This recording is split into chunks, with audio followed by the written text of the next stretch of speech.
Hey, so my name is Donnie and this is Rowan, Hi. and we're from Big Lad, and this is our first video blog. It just happened when we were just talking over some curry. That I made. That was too spicy. Yeah, it's so spicy. And we were just talking about the socialization of women. So I guess Rowan can start off. Well, the topic came up when Donya was speaking about the conference that you just attended. Right. So yeah, I went to a conference, the Commonwealth Youth Gender and Equality Conference in Malta, and I guess it was a space where we thought, well, I don't want to say, well, I spoke a lot about imperialism and colonialism, and Rowan was asking me, because she was supposed to be there, but something happened with her passport, long story. Long story. And I told her that,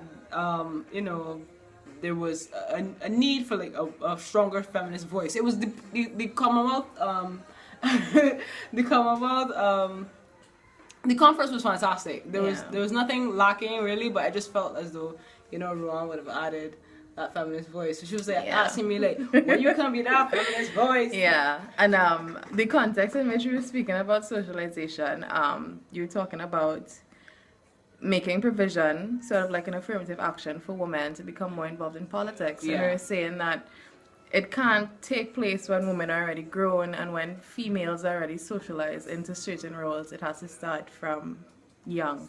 It has to start from when girls are girls. Yeah, because I was saying that like in some of my family, you would see that girls are like confined to the kitchen and they can't go outside and play, or like you have to, and like simple things like, oh, don't wear that, go back upstairs and wear a skirt. Or I remember my cousin, she was crying because she didn't want to wear a skirt. She was just about 6, didn't want to wear a skirt, and they had made her wear a skirt. She wanted to wear pants, and I mean these are just little things, but it really is really telling.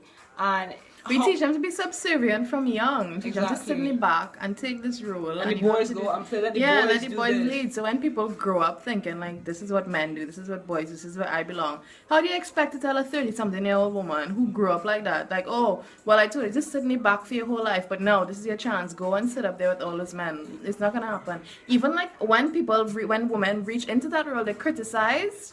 Not for their politics, but they criticize on the basis of their femininity. Look at Hillary Clinton. She's a female politician and she's running for president. All people can talk about how ugly she is, what she wears, what her hair is like. Should look like. Anybody ever talk about Barack Obama's hair? Like, what the fuck what is he's that? wearing? No. Kamala. Look at Kamala. Everybody's always talking about how frumpy she is, what her makeup. Like, no, it's ridiculous. Yeah. It's ridiculous. And I was also saying that even apart from the socialization, I find that most women who are empowered or who are career driven or would raise a child or a female child, to be confident and all these different things that are needed in the socialization of women to change things, don't have kids. Yeah. So you will find, academics, and you will find women who have an idea of how sexism and feminism works, and to create the balance, and they're not having kids. So I mean, I just shared something about humans in New York, and it was that this guy was saying that he wanted to have a kid, but his wife was very, very career driven, and she was doing really good at her accounting firm, and now she's an accountant manager or whatever, but she's 48 now and it's too late, So there's always that balance that women But in have. a situation like that, the one I was saying, okay, she was doing really well in her accounting firm and her career was progressing and they couldn't have a child because she wouldn't have been home to take care of the child. Why didn't he, like, why is it that if the dynamic was reversed, which it usually is, the man is doing really well in his career, most of the time it isn't really a problem for the woman to take a backseat in her career. So why couldn't it be like that in this, like, why couldn't that compromise happen? Well, just like I told you, I mean, when a woman sits home with the kids, she's seen as a housewife, but if a man does it, he's a failure. Yeah. He's a failure, he's a deadbeat. So these inequalities help shape the society that we live in. And even though like the majority of the University of West Indies right now is predominantly female, that doesn't translate into government. Yeah. It doesn't. Yeah. So our leaders are not generally female. I mean, just overall, women are socialized from the beginning to take a backseat because, like I was saying earlier, even in spheres where women are supposed to be, running things like cooking, professionally, most successful cooks are male.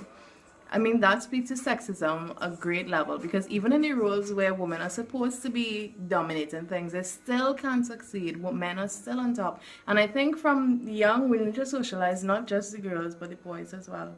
That it's not, because men, it's like a big ego thing. It's a big blow to the ego for a man to be seen as weak or, not being able to provide for his family. So I think that when you do have your children, you have to instill this notion in their mind from young.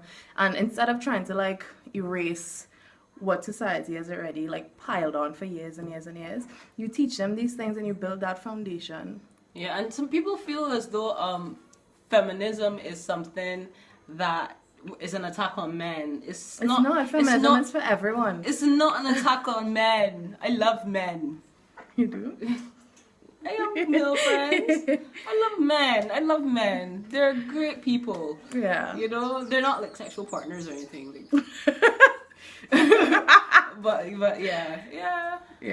And we're not like men hating or anything. Nobody's men hating, but people fail to understand that feminism. Women need to be empowered. That's feminism is for everybody. Like the playing ground deserves to be equal. That's it. And when things like this happen, like making provisions for women in government, people then say, oh, well, you're making these provisions for women and you're leaving out men, da da da. And it's like, no, equality doesn't always equal to equity. Exactly. They're two different things. So if women have been pushed back in a certain field, because people tend to not understand it. Equality means that everybody gets the same, but equity means leveling the playing ground for everybody. So whereas somebody that may have, so if I'm rich and I have food in my house, somebody's giving out free food, she's poor. Do you think we both deserve 2 loaves of bread? That's a brilliant analogy. Exactly. Yeah. That's it. Exactly. That's equity. Yeah. So it's a little extra for those who need the extra. Yeah.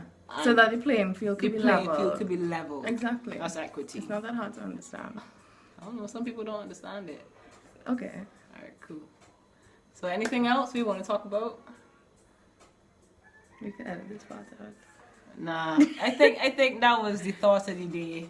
Yeah, so my name is Donia. And my name is Rowan. Right, and we work with Be Glad, Barbados Gays, Lesbians, and All Sexuals Against Discrimination. So we're both founders, and yeah, this was just a thought. But I think it might be something that we might continue to do. Yes, indeed, because we have these conversations amongst ourselves. Yeah. And, that is really helpful to the cause.